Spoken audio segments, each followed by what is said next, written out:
session. Let's go. Welcome into DNVR Buffs Prime Time. We are live from the Toyota Lounge. Toyota, the official vehicle of DNVR. We are presented by Illegal Pete's, everyone's go-to spot for burritos, buddies, and beers. Yes. See your ass in court, Dre. That's right. Indeed. That's the situation we have right here. Yeah. Pretty exciting. We are talking about not one, but two court cases today. So fun. What a time to be alive. Yeah. Kind of what you dreamed of when you signed up for this job was a double court case. Just day. reviewing court documents. He said, she said, all this. Right. What a time to be The alive. ramifications. So great. Oh, yeah. Cannot wait. We'll get into the Big 12 settling in that House versus NCAA case that honestly is going to shake up college football as we know it. So great. Yes, it's going to be a lot of good. But we don't know exactly the ramifications of this. Potentially several. Yes. We are going to talk about the NIL market, how much it costs for some positions. Not all positions, but a lot of them. Yes. And then Jaden Rashada. The gift that keeps on giving, Jaden Rashada, the content he supplied to this podcast. Oh, it's so great. Oh, How many it's schools amazing. has he been to now? Well, he was committed to Florida. Florida, Arizona State. Then he went to Arizona State, and now he's at Georgia. 3 schools. And he's a second-year player. Yeah, in 13 months, 3 schools. Yeah. Legend. Crazy. Yeah. But we start today because a lot of people are wondering and a lot of people are asking, where is that commitment, Dre? Oh, Where is it? that's what I texted you this morning. That's what many people messaged me over the last I kind of few imagine. hours. Yeah. How's that make you feel, like, as far as how you are valued as a human being? That's Good? a great way to put it. I feel great about it, actually. Thank Okay, you. That's good. That's good. No, I mean, there's worse, there's worse. That is true. The real answer is I don't know. I don't know. Wouldn't be the first time that some good recruiting or transfer news for Coach Prime's Buffs got delayed just a smidge. Yeah, some of the recruiting staff are posting the eyeball emoji and stuff again today, so I don't Okay. know if that means later on or... That's sick. Yeah, I love that. it's. I just hope it comes through. What are the chances this is an Amos flip? Oh, Lord. I don't know. Like that he was playing with him the whole time? Kind of like I when hope Big not. C, everyone thought he was Ohio Stating it up. Yeah. And then bang, Big Seat was locked in. he was. It's true. What I can tell you, though, this came across 37 minutes ago Okay. from Matt Zenitz at 247 Sports. Heck yeah. Ex-LSU running back John Emery is set to visit UCLA. We talked about him yesterday. We did talk about him yesterday. From one LA to another, Louisiana to Los Angeles. Well done. Thank, Well done. Thank you. Thank you. That's why you brought me here, honestly. We talked about him yesterday. Highly touted high school recruit. Hasn't really done much at all in 4 years with the Bayou Bengals. Interesting potential fit with the Bruins in a new offense, right? Yep. We'll see. I could see the fit. Also, how UCLA is in the Big Ten, one of the great unknowns going into this year. Deshaun Foster there. Yeah. Yeah. Great running back to learn from. So I don't know if it was John Emery. I have no idea who it was, to be completely honest with you. Right. But, Star Thomas, the other guy from New Mexico State, he committed to Cal officially yesterday as well. Okay. Good on the whoever did the crystal ball prediction. Good Yep. on you. You got that right. Yep, shout Good out to job. them. Yep. I don't know about the August Dave, and then who was the other guy? The Ole Miss Yeah, Kendrick Riscano. Riscano. I don't know. I haven't heard anything from them, so Okay. we'll see. We shall see. Never a dull moment. There's never a dull moment here. Today we're going to talk about Charlie Offerdahl also. I spoke to his high school head coach last week. What a great series. These have been awesome. Where'd Charlie go to school? Dakota Ridge. Dang. Local kid. Local. You love that. Coach Woj. Shout out to him. Wow. His name is Coach Woj. Honestly, shout out to Coach Ron. I honestly don't know how to say his last name, and I really don't want to butcher it. You try and tell me. Oh, wow. So, because it's Ron, you'd think Ron Wojanowski. It's almost spelled the same. I'll go Woitalewicz. Woitalewicz. I'm glad you did that, not me. So we're calling him Coach Woj. Yeah. I was within a syllable of that. I was told that everyone just calls him Coach Woj. That's great. I spoke to our Dakota Ridge Connect upstairs. Excellent. He couldn't even tell me how to pronounce it. He just said everyone calls him Coach Woj. That's amazing. I didn't realize we had a Dakota Ridge Connect upstairs. Boy, we are everywhere. Yes, we are You love it. Our network is immense. I'm going to publish this later tonight, though. But I picked out a few of these quotes. Yeah, thednvr.com. Stay tuned. Yep. Shortly after the show is done, I'll get it up there. Excellent. But I asked Coach Woj about Charlie's decision after Coach Prime was hired, because Charlie came in 2022. Obviously, a very, very bad team. Charlie was one of the best players on that team, actually. Set a CU freshman walk-on record that year for rushing yards. Wow. He was literally the best player on CU against Minnesota that year. Do you remember that game? Hardly. Well, it's good, because they got their asses kicked. No, I suppressed most of that season. Yeah, it was rough. Yeah. Anyways, I asked Coach Woj, what was his decision after all of that? Because Coach Sanford comes in. He's trying to get the full-time head coach job. We don't know who's going to be hired. Then Coach Prime comes in. Yeah. He has the meeting in the meeting room. Yeah. A bunch of people enter the portal, but Charlie stayed.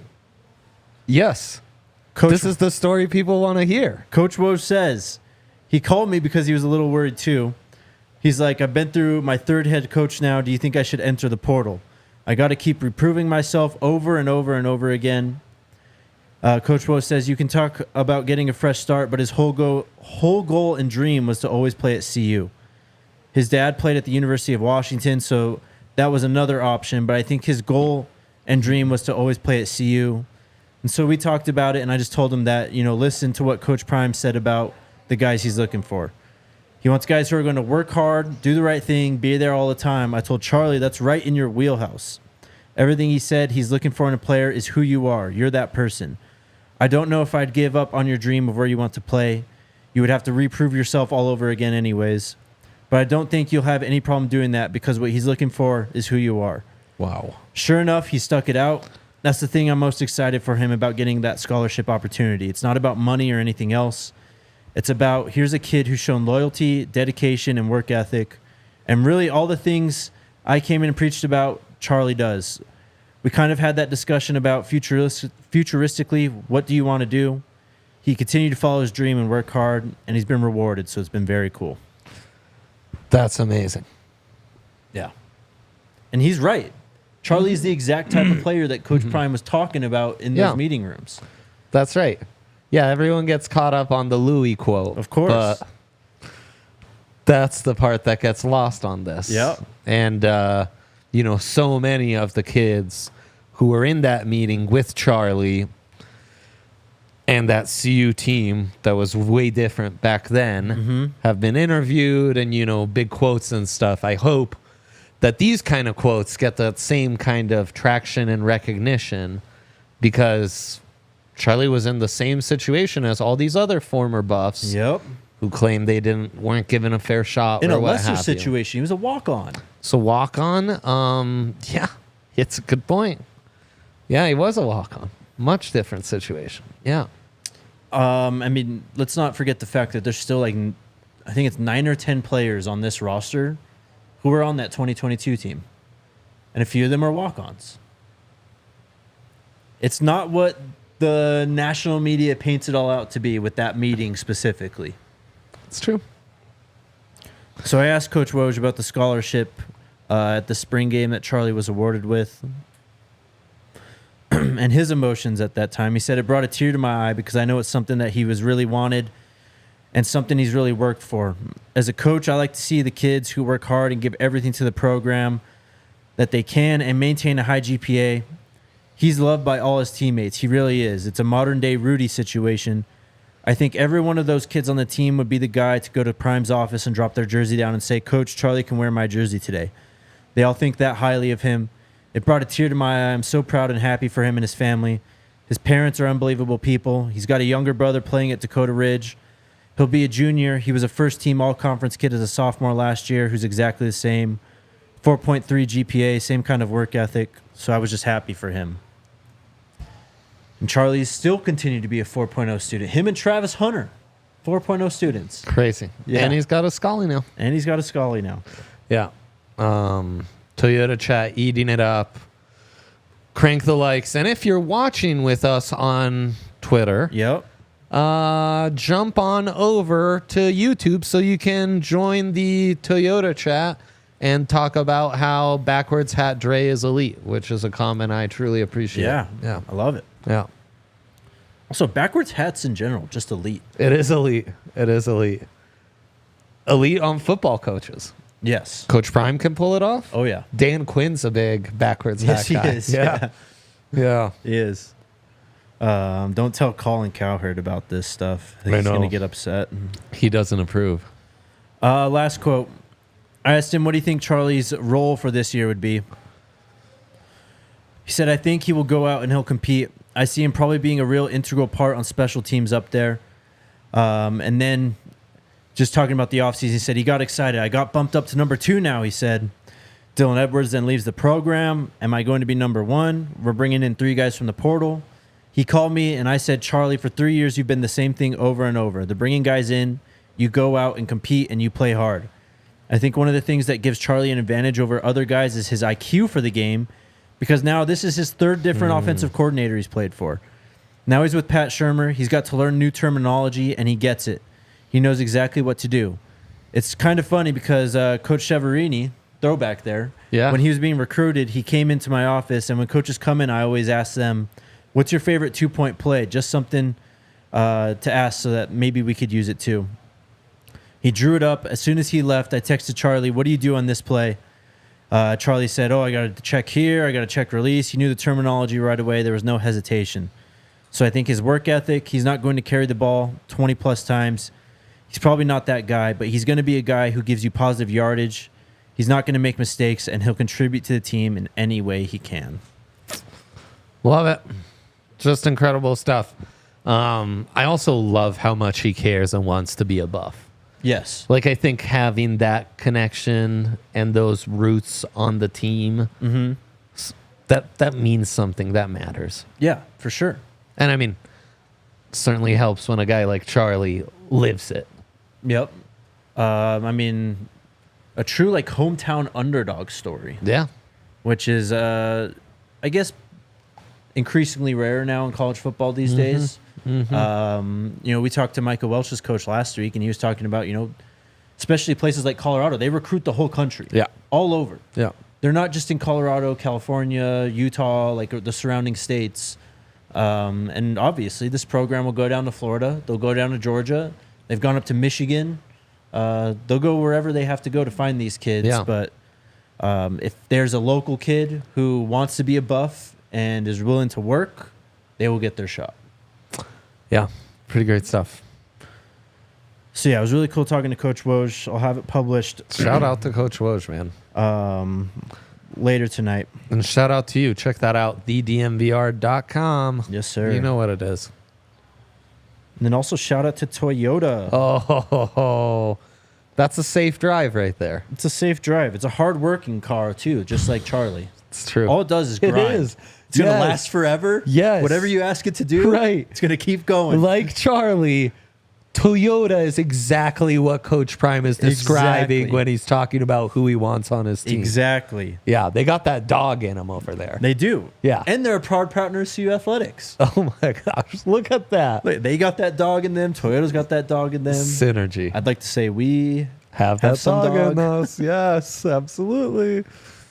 But trucks have been a part of Toyota's DNA for generations. Toyota's built durable legends destined for greatness and perfect for Colorado. You can visit your Front Range Toyota stores at a location near you. AutoNation Toyota, Arapahoe and Centennial, Corwin Toyota and Boulder, Groove Toyota in Littleton, Mountain States Toyota in Denver, Stevenson Toyota East in Aurora, and Stevenson Toyota West in Lakewood. Toyota is a proud partner of CU Athletics and the official vehicle of DNVR. I actually got a tweet today. Let me read this. Oh, yeah? This is from Jake, part of the Folsom Frenzy podcast. He said he walked into Groove Toyota yesterday, and let them know that DNVR sent me. Dang, doing the Lord's work. That's amazing. That's incredible right there. Good on you, sir.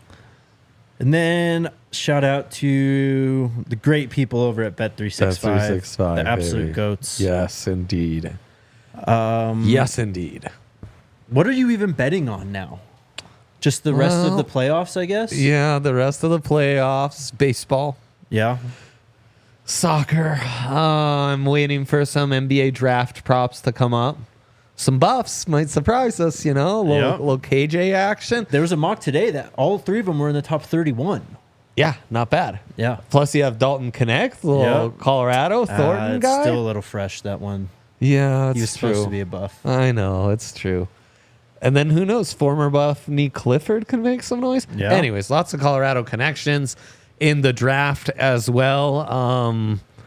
Formula One, you're a Formula One guy. We got Monaco qualifying this weekend. There you go. Indy 500 this weekend, too. Not bad. Yeah. Tennis, I've been having a little tennis phase. I'll definitely throw some tennis bets in Throw there, some too. tennis in. I mean, they've got you taken care of. And I need, as soon as the NHL starts getting me these awards, then my parlays of Jokic, McKinnon to both win their MVPs can start hitting and everything. Love it. So it's going to be a glorious time. Must be 21 plus and physically located in Colorado. Please gamble responsibly. If you or someone you know has a gambling problem, wants help, call or text 1-800-GAMBLER and use that code DNVR365 when you sign up.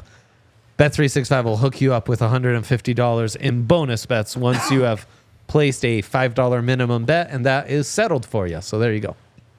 Shout out Bet365. Bang. Let's go to court. Let's do it. This is a crazy story. This whole saga of Jaden Rashada. Yeah. Yes. So I'm reading John Talty's article from CBS Sports. This is the first paragraph. Georgia quarterback Jaden Rashada has filed a lawsuit against Florida coach Billy Napier, top Gators booster Hugh Hathcock, and former football staffer Marcus Castro Walker over a failed NIL deal that would have paid the quarterback $13.85 million, according to a suit filed in federal court on Tuesday. Incredible. Insane. Cannot wait to see how this plays out. This is the insanity of NIL, is that he's not suing the university. He's not suing the conference. He's not suing the athletic program or anyone else. He is suing the head coach and a booster that is given by name. They are personally liable. Of a rival. In what other sport does this happen? Nowhere. God, this is so amazing. So amazing. And now he plays for a rival, which is just incredible. The sums of money thrown around are nutty. 13.8. Just crazy. It just means more in the SEC, bro. It sure does. And my bigger thing is, I really want to see how this plays out. Because they let him out of his letter of intent. Yeah. That's why he went to ASU. So I really wonder how this, because what we are doing with this suit and the other suit we're going to talk about is we are now setting the groundwork and historical precedents for what is and isn't allowed in NIL and how these contracts are viewed by the law. Yeah. It's going to open up a lot of doors. I can't wait to see the Gators sued, too. It's going to be amazing. Billy Napier personally sued. What a disaster. Like the lead up to Florida Georgia week, they're both walking into a courtroom also. Could you imagine? I want to watch like a live broadcast of that court saga. It needs to be live stream. It's got to be the next Johnny Depp Amber Heard Yes, case. exactly. Everyone would be watching. Exactly. You got to tune in. day in, day out. I want to see Billy Napier on the stand. I want to see this booster on the stand. I want to hear all the details about this disgusting NIL deal they put together. God, I can't wait. Yeah, it gets crazy. So they have to settle this out of court. You would hope. They have to be just shivering in their boots. You would hope. Oh, man. So here's what happens. The complaint was filed in a Northern District of Florida court. It says it details a number of counts alleging Napier, Hathcock, and others fraudulently induced Rashada and then a highly regarded high school quarterback prospect to attend Florida with no intention of following through on their financial promises. Just incredible. Isn't this crazy? Let me find exactly Just where incredible. This is going. How many deals like that were happening back in the day, by the way? Oh. That you just couldn't speak on. Did you ever see the Pony Excess or Pony Express, whatever it's called? Yeah. Yeah. But, signing guys like that and then never coming through with what you had, shook hands, winked about before. Especially before the portal era. You were just screwed. Yeah. You went to a school, you were told you were going to get all this, Right. and then you get nothing. You're a poor college kid all of a sudden. Yeah. It's like getting screwed over by your drug dealer. It's Yes. just like, who you going to go exactly to, kid? what that is, It's Dre. like, Yes, thank okay, you. good point. Yeah, it's one of those. No fun. So Rashada, there's a fourth team involved. He was actually committed to Miami, and then Florida jumped in and started doing all this. This is where it all comes from. Wow. It includes allegations that Hathcock told Rashada whatever Jaden needed to come to UF, Hathcock would make it happen. Wow. To sway Rashada's decision, Hathcock and Castro Walker offered the $13.85 million deal with $5.35 million, including a $500,000 signing bonus to come through Hathcock's Velocity Automotive Company and the rest through Gator Guard. That's their NIL collective. Before the deal was finalized, Hathcock informed Rashada's representatives he no longer wanted to route the NIL payments through his company because he planned to sell it. Instead, he and Castro Walker proposed money come directly from Hathcock and the rest coming through the Gator Collective, Florida's other NIL collective. This quote here of the Gator Collective CEO Eddie Rojas says, tell Jaden we look forward to setting him up for life. Need to set up his brokerage accounts ASAP. Dude is rich and we just got started. The deal was officially signed on November 10th, 2022 with the first $500,000 payment due to Rashada on December 5th. And then this quote says, the collective never had the money and yet they were making all of these promises to the kid. You dangle life-changing, generation-changing money in front of a 19-year-old kid who grew up without it. You can't expect that young person to not be affected by it. The bargaining power is totally unequal here. Here we go.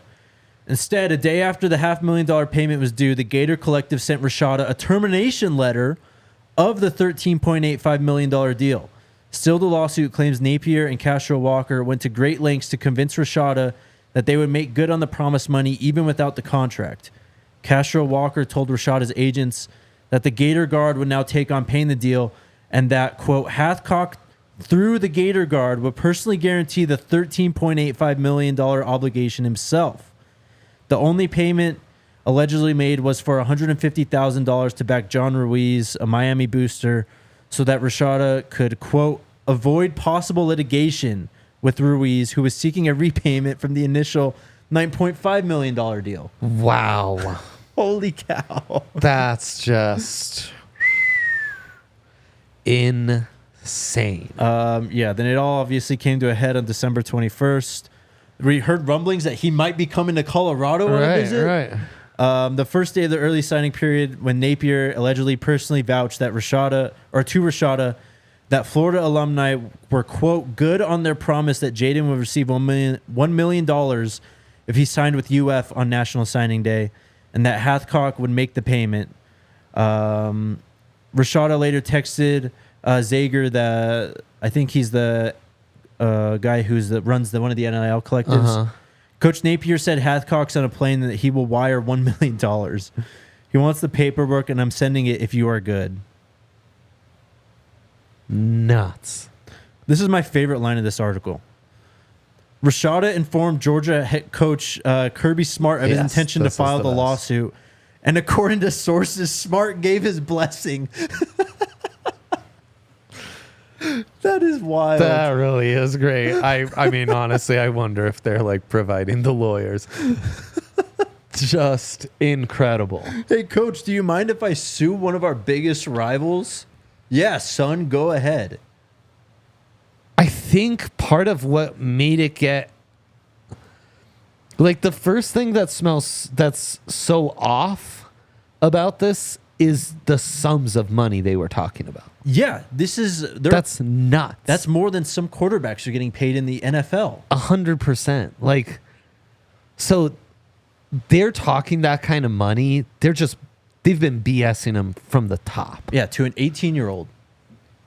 And his representatives. The other thing is like, man, who are these what's their legal backing? What's their I mean, we gotta figure this out.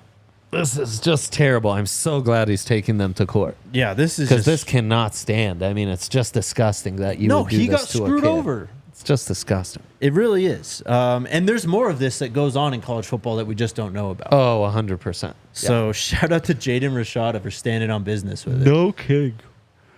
Wow. This ties into another article. Yeah. These two segments all tie together. So, but this other article from 247 Sports. Also, is this the same author? It is, from John Talty at CBS. And this graphic was posted on Twitter. I sent this to you, Alyssa, if you want to pull up the graphic. It's the college football NIL marketplace for each position in the transfer portal. And it breaks down the range of payment that these positions are getting. Yeah. So for quarterbacks, it's $500,000 to $800,000. Mm-hmm. And Jaden Rashada was offered nearly $14 million. It's just insane. It's crazy. It's just insane. I saw a comment that said, hey, the kid's going to lose. There's no way the school's law firm doesn't look into this. That's exactly the problem with the NIL, though. The school isn't the one driving all of this, right? Yeah. The school, in some ways, is kind of staying out of it. No, if anything, I mean, Billy Napier's obviously involved. Yeah, but it's this booster, Hugh Hathcock. Booster. This is the guy who is basically responsible for all this. Yeah, and I mean, just from that transcript and the different quotes that are coming out of that, he wasn't consulting with legal as he's doing this. No, he's talking about, I was going to do it through my company. Now I'm going to sell the company. I'll do it through the NIL collective. And he's not consulting with legal because he was doing this in a way to trick an 18-year-old and his representative. Yeah, pretty much. He was manipulating and lying too, and that's why he's not seeking legal. So that's where this gets really sticky. Crazy. So for this graphic, just moving on to what we've got on here, some interesting numbers on here. D-line market price is $250,000 to $600,000. Yep. Offensive line going rate $350,000 to $500,000. Defensive backs $120,000 to $225,000. But running backs $200,000 to $300,000. That's more. The bottom line of that is more than the wide receivers, linebackers, and DBs. I know the wide receivers being the lowest paid was. That's crazy.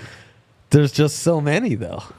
But yeah, if you think about it, we talk about it all the time in the NFL draft, and how like 7-on-7 and how that's affected football, trickling all the way up from high school, even below from high school, from youth leagues up until the NFL. Yeah.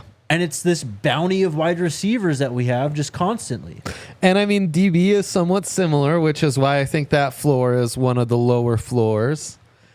It's interesting, though. I mean, the running back part is really strikingly different from how the NFL is playing out, especially compared to the wide receivers. Everything else checks out.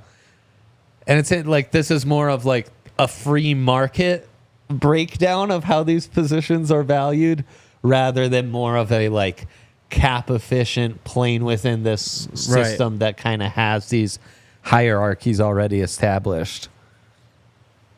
Fascinating, though. And I mean, the big men always cost the most after the quarterbacks. That checks For sure. out. Yep.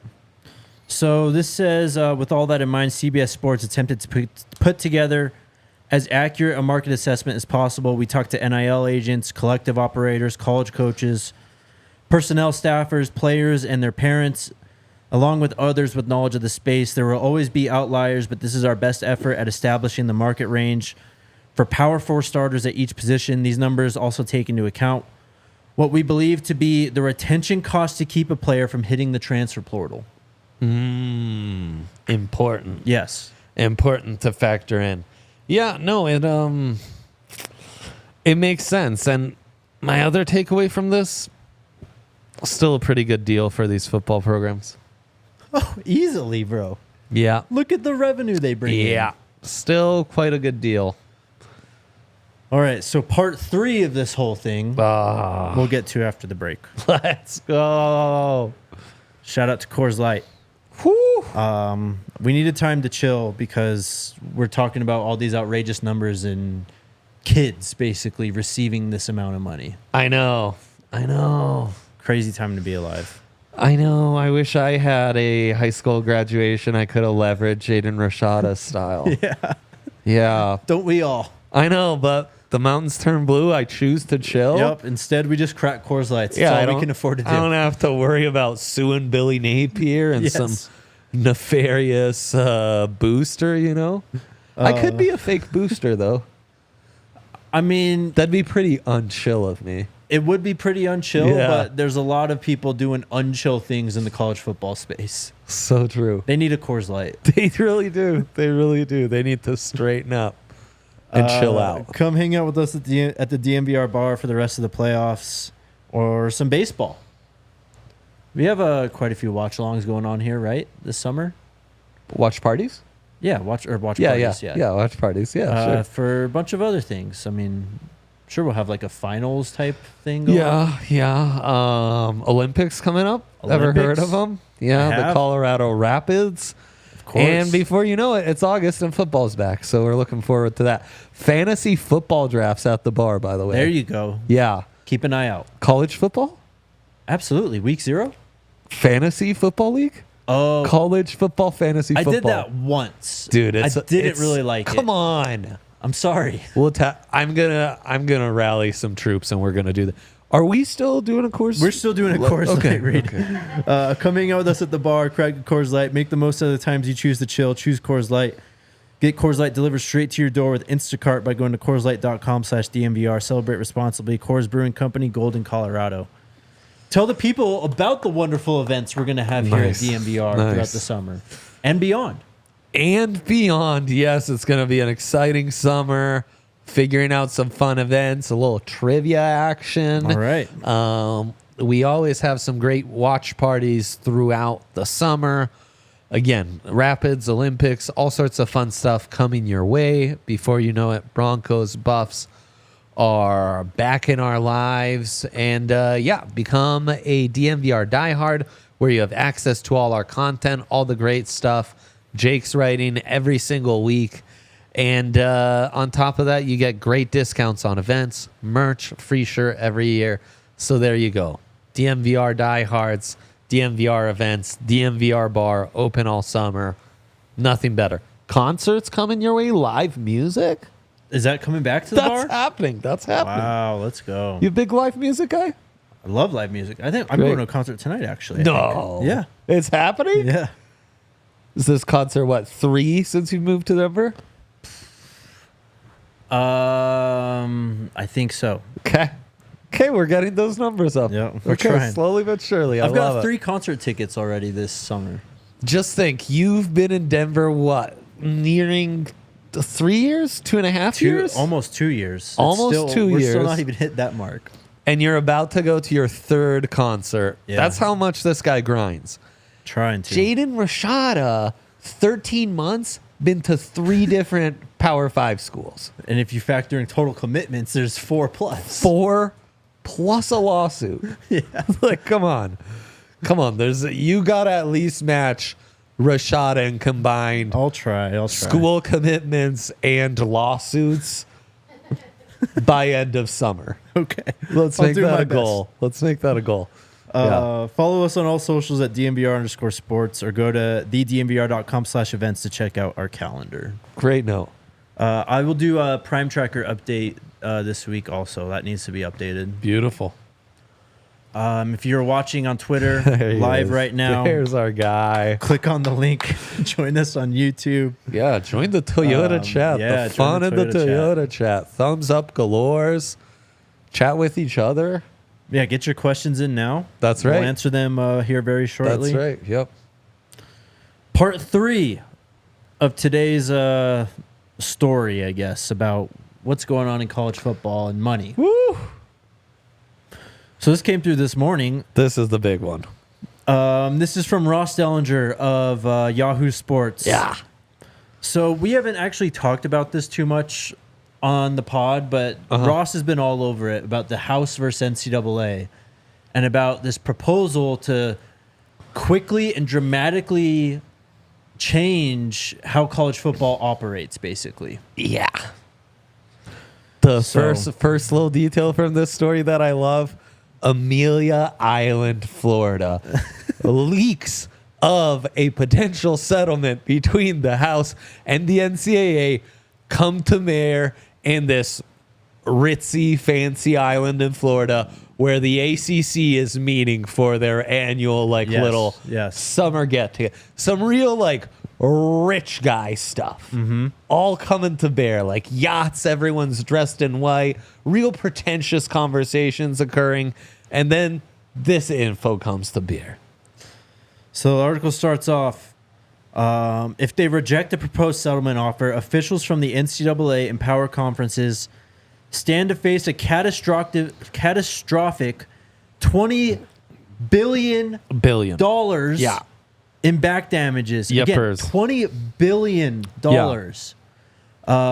These damages are from NIL. Not compensating for past NIL is what they are suing the NCAA for. The NCAA would be given a 10-year period to pay that out. There's mentions of this potentially leading to having to file bankruptcy. Yes. And it's not just the NCAA. It's the Power Five conferences as well. Well, yeah, I guess every conference as well. Right. Now, Washington State, Oregon State, I hope you enjoy having retained the copyright for the Pac-12 because this might also come your way. This also talked about including revenue sharing for the athletes in a new system, paying back damages to schools from conference realignment. Yeah. Lots of stuff. If this came to bear, it would no doubt, Jake, reshape the structure. It would literally tank the NCAA college football, and it would take the NCAA. It could financially kill this institution that we've kind of been iffy about for quite a while. Yes, a long while. Just incredible stuff. So what's the next thing you want to look? Because this is packed with it. I had to read it twice. I know. I read through the whole thing. I was like, I need to pick out a few paragraphs, but I kept reading, and each paragraph was like, okay, this is good. Yeah, good stuff. This is honestly a really good article to learn what's going on. Yeah, incredible reporting by Ross. So on this, something else that we should add, and the reason why we're talking about this today is the Big 12 voted today to settle in this lawsuit, which would mean they want to move forward or settle at a certain amount to repay these NIL damages, repay these damages to conference realignment, include revenue sharing, and much more. Basically, the Big 12 said, we're ready for the new age of college football. No doubt, which is really exciting. I think that's promising for the Buffs' new conference. It also, the settlement would be $2.76 billion. So dramatically smaller than that. What was it? $22 billion? It's somewhere north of $20 billion. Yes. So that's a huge difference. And then it outlines a new compensation model permitting schools to share as much as $22 million annually with athletes in a cap system, and it would overhaul NCAA scholarships and roster structure. Yep. So that's how the sport would be reshaped. And then while that's occurring, the NCAA with the conferences, or maybe the NCAA alone, would be responsible for paying roughly $277 million annually over a 10-year period. Yep. And about 60% of that comes from a reduction in distribution from schools. So that's from media deals. That's from the NCAA tournament in basketball, too. Yeah. So there's a lot going on here. It says the NCAA annually distributes more than $700 million to its members, most from ticket sales, television rights, and the men's basketball tournament. It says in the next line, power leagues are anticipating a reduction of $1 to $2 million per year in distribution, according to the document. So minimal. Yeah, it doesn't actually affect the universities as much as it would. So from what I understand, as it would the NCAA and the conferences. Yeah, exactly. What else here? Yeah, and then if they didn't settle, which is what the Big 12 is pushing forward for, it's an estimated $20 billion in damages, as we mentioned, and that would likely have to be payable immediately after the final judgment, and not over the 10 years. That over 10 years is what the settlement would be. And it also mentions how in that structure, the NCAA would have to undergo tremendous cuts and basically have to find a way to come up with like 40% or file for bankruptcy of this, or file for bankruptcy. And that would truly be monumental for college sports. I mean, it would no doubt reshape how everything is done. Yeah. So Jesse asked there, will the past players get any compensation? It sounds like it. If they're included in this, it feels like almost like class action lawsuit type of thing. Yeah, no, I think that's mainly who would get the money from this suit, is players who are playing college football prior to 2021. So moving forward from all that, later in this article, it talks about what the new structure would look like. It says the document reveals unpublished details around an annual revenue sharing cap that schools are permitted, not required, to distribute to athletes. The cap is 22% of an average of Power Conference schools' media rights, ticket sales, and sponsorships. The cap remains a fluid and unsettled figure, and one that will fluctuate over time as athletic department revenue increases. But a projected revenue cap in year one, which would presumably be fall 2025 if everyone agrees to settle, all the conferences agree to settle, is being shared with multiple college leaders of around $21 million. However, the document spells out as much as $5 million in exceptions to be, in quote, offset when calculating the cap. Schools will get credit for as much as $2.5 million in annual Alston-related payments and $2.5 million in any new scholarships they add as part of an expansion of financial aid that is part of the new model. It also, I think, this was the part I wish it would have broken down a little better. But I think what this is getting at, and what's at the heart of this suit or settlement, is that NIL is going to be rewritten. Yeah, it'd be like a salary cap based on what did I just say? Well, it was merchandise, ticket sales, and something else. And yeah, so it's a revenue sharing model similar to what's in the CBA for the NBA or NFL, right? That's what the players' union negotiates with the league itself. And I really think what it's getting at the heart of is the schools and the NCAA and the institutions raking in all the revenue from this are the ones who need to be financially liable, financially responsible for the compensation of these athletes. Yes. So I really think this could be huge in moving away from collectives, and I can't think of a single program that would benefit more from this than Coach Prime's Colorado Buffaloes, right? I mean, unless you've lived under a rock, which certainly your listeners and the Toyota chat is not you understand what Coach Prime has meant from a money-making revenue standpoint for the university. It's clear to see. It's everywhere. And to then be able to re-put that in, reinvest that directly into the players, massive. I mean, well said. That's exactly where I wanted to go with this. And thank you for mentioning the collectives, because I meant to mention that too. This whole thing would get rid of the collectives. What are we? I mean, God, what a great you really structured this show nicely, because thank you. The Rashada news and potential suit just outlines how absurd, how laughable, how ridiculous. I mean, that we are, that you're a professional here having to talk about this kind of nonsense. Just like, I mean, like a drug deal, like that kind of nefarious. Under the table. Just nonsense. It's crazy. Not with a minor of all people. I mean, what are we doing? It's wild, bro. College sports is insane right now. A state institution. Yeah. Crazy. Taxpayers. Yeah, right. Yeah. Like, get a grip and fix this thing. This is ridiculous. An interesting part, I just read it, but talking about the revenue sharing cap, it says schools are permitted, not required. And again, it's part of your point about what Coach Prime has brought to Colorado, because it mentions the cap is going to come from media right deals, ticket sales, which...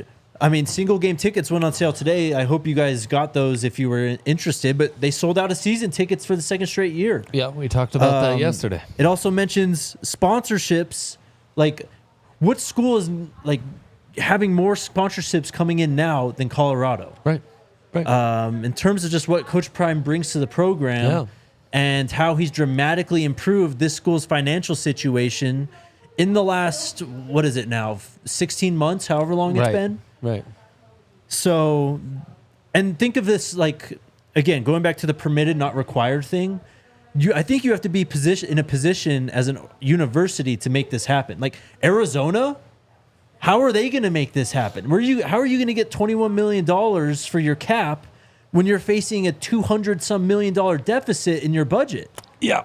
Not to mention, I mean, you got to see what this TV deal is going to be. Exactly, yeah. Because as we were seeing last year with the Pac-12, those numbers aren't necessarily going up. I think that's another thing we'll start seeing in these new CBAs, where it's like, the bidding war we expected wasn't there. Like the media, the money just isn't at that same premium. So that'll be, how do you make it work? I'm not sure. We shall see. It's crazy. We got to get the questions, but there's some still important stuff in here. The settlement isn't perfect, as the document notes. It does not protect the NCAA and conferences from future lawsuits brought by state attorney generals. It does not preempt state NIL or revenue sharing laws, and offers no real ruling on Title IX's application in such a compensation model. A quote says, "The courts will decide. It doesn't impact us. If we have a settlement, we'll negotiate a system in which athletes will be compensated. The degree in which Title IX applies will be determined by the courts. At the end of it all, it's a steep price tag, as much as $300 million per school over the 10-year settlement agreement. As part of the new model, officials plan to lift scholarship limitations and implement roster limits, permitting schools to offer scholarships to an entire roster, a concept to prevent future litigation, and one explored in another Yahoo piece." I think this is really about it from this article. A lot there, though. I mean, as close to reshaping the future of the sport as I think we've come in a while. No doubt. So hold on to your butts. It's about to get insane. Hold on to your butts, indeed. It's going to get crazy. Because I think we've had a lot of these conversations of, like X news could mean this if then this happened and that happened. This, you just see that, like, I can see the light at the end of the tunnel. Yeah. And that's maybe the first time I can really see that. And the Big 12 was the first one in it, too. Not bad. I mean, we've talked about this jump to the Big 12 a lot and how it was perfectly timed. It was the right move. And this is just further reinforcement of that thought. Well, and I think it's a conference in the right position, where I think the SEC and Big Ten, some of these conferences that have done so well in the last 10 to 15, they're going to be a little more reluctant to accept change. Big 12 is going to be forced to lean into it. Yeah. And at this juncture of the sport, that might be the exact right thing to do anyways. It's crazy. Yeah. Join the Toyota chat. Yeah, if you're watching on Twitter right now, click the link below the tweet that you're watching on. Join us in the chat and get your questions in because we're going to answer a few here. First is King Carlito. How many touches for Charlie O this season? Carries and passes. That's a good question. As Coach Woj said, and I think we can both agree with this, I don't think Charlie's a 20-touch-a-game guy. I think in an ideal world where Charlie is performing to his maximum potential and getting maximum opportunities, it's about 10 to 15 touches a game. So that's about 120, 150 touches this season total. Yeah. How much did Dylan have last year? I think it's closer to like just under 100. Okay.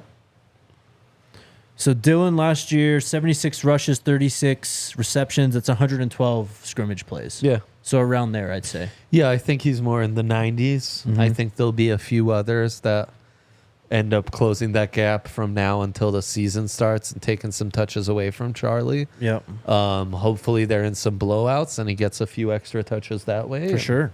Yeah. Next is Sko Buffs 303. Any plans for a DNVR tailgate at Arrowhead the weekend before Thanksgiving? Definitely. We'll kind of, we got to get there first. We got a lot to get through. What game's at Arrowhead? The KU game, because KU is renovating their stadium. Oh, that's amazing. Yeah. It's going to be my first time at Arrowhead. Yeah, no kidding. Next, King Carlito. Urban Meyer said NIL is a form of cheating. What is your thoughts? Urban Meyer does not get to determine what is and what is not cheating when he's done the things he's done. What? Urban? No. Come on, man. I mean, just crazy, dude. It's just crazy. Some of you guys just don't know how to commit a crime and just shut up about it, you know? Like, you know, like, so my daughter's 6. And, you know, she's learning things like lying. She drew with a pen on her mom's purse. Just a little line or so, you know, and Kate asked her, "Did you do this?" She lied. She said no. Something clever. A few seconds later, we're walking up to bed. She goes, "Dad, look at this. Did you draw on mom's purse? Because I didn't." That's what Urban's doing right here. Like, oh, yeah, good thinking, Urban. Yeah, NIL really is a form of cheating. Thanks, buddy. We get it. Oh, man. Nutty stuff. This is not an Urban Meyer approved podcast if you haven't caught No, it isn't. It isn't. Shelly asked, are those high school prices or transfer portal prices? That's from the graphic with kind of a mix of both, I think. Yeah, I think it's kind of a general average. Yeah. But as mentioned, Shelly, it factors in the retention cost, right? Yes. So I think that the transfer, right? Like, let's think of Dylan Edwards Of course, as an yeah. example. That's the example I was going to bring up. Certain costs coming in last year Right. as a high schooler. Yeah. This year, I think that cost got upped. Yes. Probably Buffs weren't able to afford it. Shopped around, and K-State was probably the highest bidder among the highest bidders that he liked most, and that ups the average of running backs and stuff. Did I describe that well? Perfectly said. Okay. Next, Trevor asked, do you think our cornerback room is okay, or do we need one or two more? I quite like the quarterback room, if I'm being honest. Obviously, Travis, probably the best in the nation. Yeah. And then the top 3 with DJ McKinney and Preston Hodge, I feel really good about. Both of them, well, Preston Hodge is proven for sure. Right. But DJ McKinney's got all the tangibles. He's got the length. He's got the size.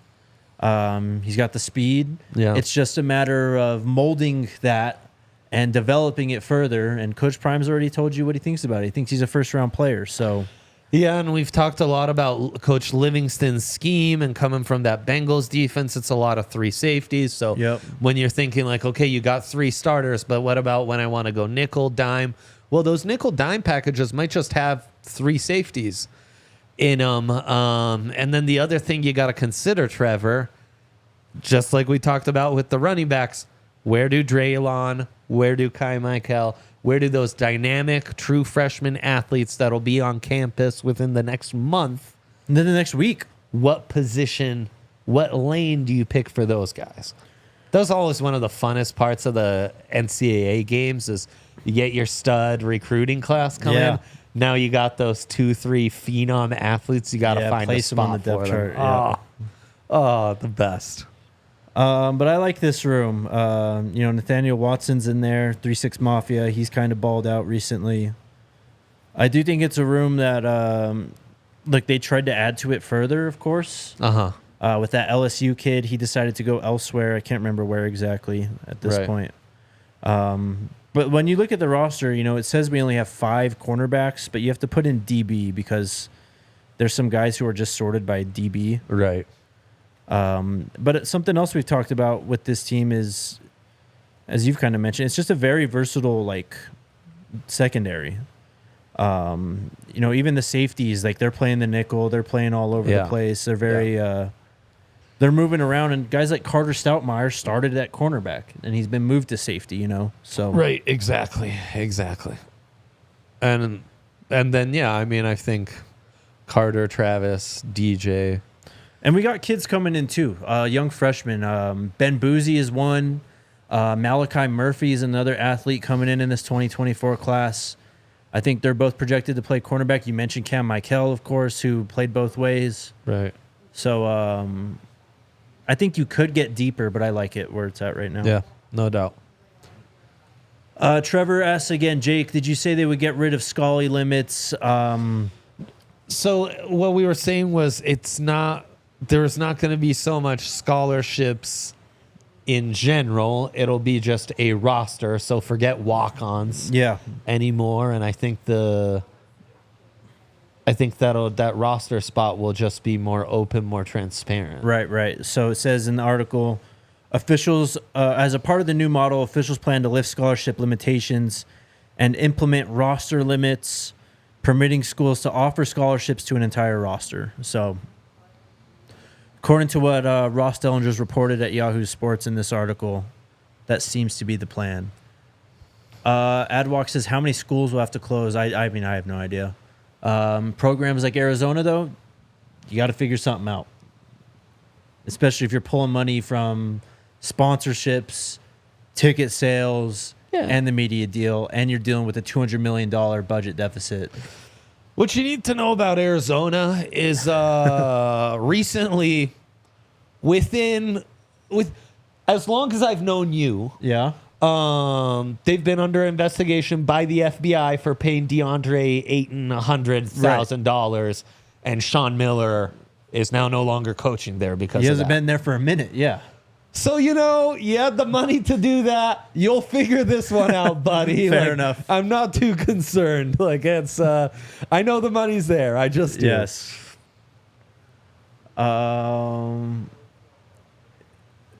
Someone said you guys never talk about Cam Silman Craig. First off, 1, we talk plenty about Cam Silman Craig. 2, he told us not to mention him. He literally told us when he came and sat in the studio. So out of respect. I don't even want to hear it.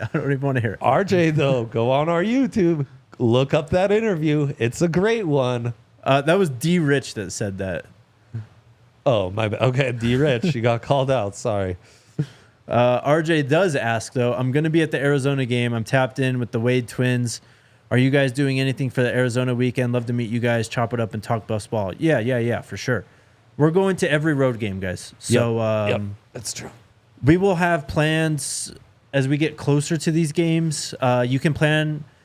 I feel pretty safe saying we'll have a tailgate, at least some kind of get-together, at least once every weekend. Yeah. If not multiple times. So yeah, strong chance of that. Ike asked, when is check-in date for the players? I can't remember exactly. Let me see if I was told. This one I can't assist with. They're Yeah, I asked about this not too long ago. I can't remember.